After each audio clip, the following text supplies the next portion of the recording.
मैं आपको शक्ति का दूसरा सिद्धांत बताता हूं।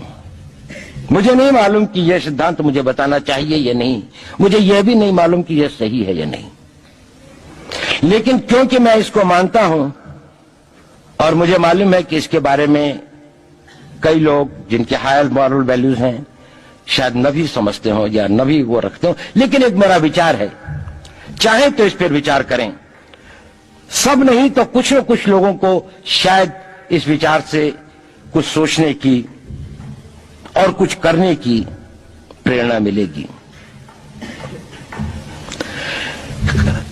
इतिहास दुनिया की सबसे बड़ी अदालत है, इससे बड़ी अदालत कोई नहीं है।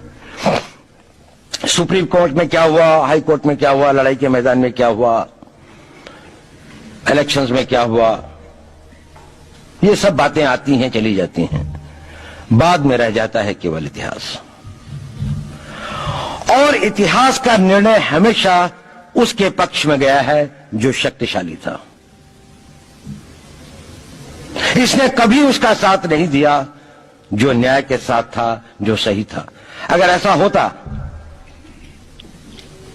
तो दिल्ली में बाबर रोड होती है, बाबर रोड है लेकिन राणा सांगा रोड नहीं है, क्योंकि बाबर आया, विजयी हुआ, राणा सांगा हार गया। भारत की हिंदूशाही किंगडम अफगानिस्तान से होती सिकुड़ती सिकुड़ती सिकुड़ती यहां तक नहीं आ जाती। हमने किसी पर आक्रमण नहीं किया, हमने किसी के जीवन मूल्यों को नष्ट नहीं किया, हमने किसी के धर्म ग्रंथों को और धर्म स्थानों को नष्ट नहीं किया। शायद हम न्याय संगत थे, शायद सत्य भी हमारे पक्ष में था, लेकिन शक्ति हमारे साथ नहीं थी। इसलिए इतिहास ने हमें उसकी सजा दी। इतिहास ने हमेशा उनको सजा दी जिन्होंने विचारों को कर्म से और न्याय को शक्ति से अधिक महत्व दिया।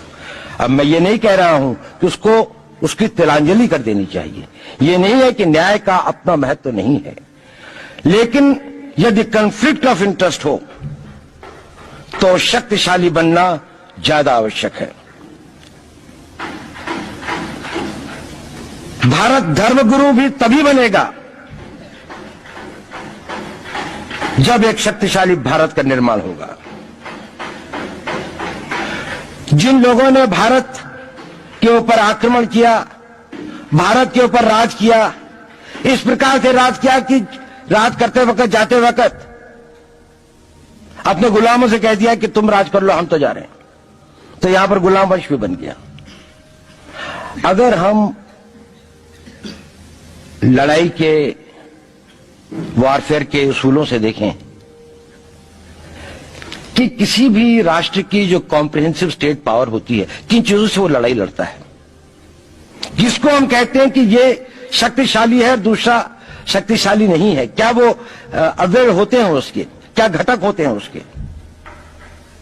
तो भारत के पास जनशक्ति, धन शक्ति, ज्ञान की शक्ति, टेक्नोलॉजी की शक्ति, और जिन लोगों ने आक्रमण किया उनकी शक्ति को अगर हम ये देखें तो शायद 1 और 1000 का अनुपात भी नहीं होता। लेकिन उसके बाद भी हम वो नहीं कर पाए। और ये प्रश्न भी किसी ने पूछा, उस पर मैं आऊंगा बाद में। निवेदिता जी ने उसका बहुत अधिक उत्तर दिया, बहुत अच्छा उत्तर दिया था कि क्या कारण है, किसके कारण भी हम लोग इस लड़ाई में इतिहास ने हमारा साथ या हमारे पक्ष में न्याय नहीं दिया। क्या कारण है कि कश्मीर में हम लड़ रहे हैं, जिन्होंने हमारे ऊपर आक्रमण हो रहा है, हमारे ऊपर बाहर से लोग आकर वायलेशन हमारे बॉर्डर का करते हैं, इन्फिल्ट्रेटर्स हमारे यहां आते हैं, जबकि पूरा का पूरा कश्मीर भारत का भाग है, अभिन्न भाग है। कानून के अनुसार वहां के राजा ने यह हस्ताक्षर किए, हमें दिया।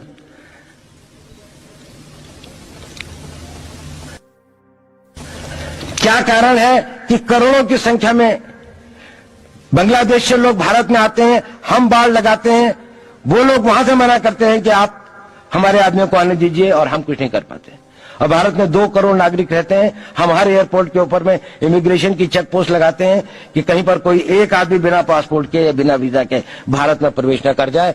यहां पर लाखों की संख्या में, करोड़ों की संख्या में लोग आते हैं। सुप्रीम कोर्ट भी ये वो करता है कि जिन लोगों ने जो इसके लिए जिम्मेदार हैं, उन्होंने जो काम किया है वो भारत के ऊपर आक्रमण के बराबर काम किया है।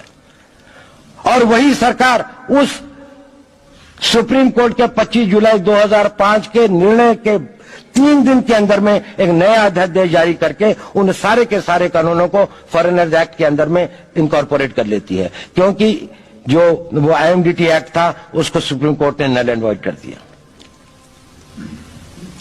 ये सब बातें हमें सोचने और समझने की आवश्यकता है।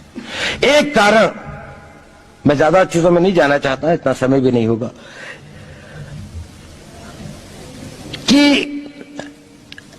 भारत विदेशों से इतना नहीं हारा।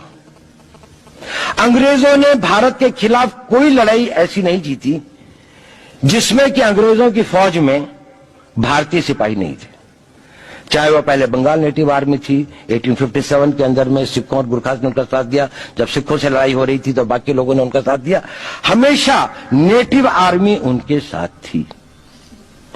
जब जब आक्रमण वेस्ट से हुआ, चाहे वो पार्थियन थे, चाहे हून थे, चाहे मंगोल आए, बाद में मुगल आए, तो लश्कर कहां बने?